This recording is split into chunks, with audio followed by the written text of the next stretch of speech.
宜兰县政府甲这个鸭农业者来合作，推出着一日鸭农体验的课程，要让小朋友来体验着鸭农的辛苦。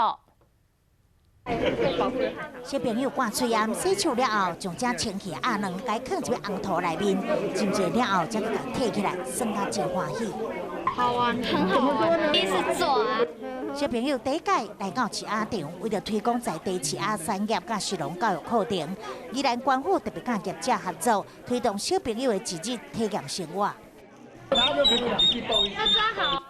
体验课程的当中，有小朋友动手去做咸鸭卵，也佫会当教这鸭味啊近距离接触，也佫有师傅教大家安怎挑选鸭卵。生态科学的部分，还有艺术的部分，还有它主要一个鸭产业的部分，都做了4堂课的一个食鸭教育。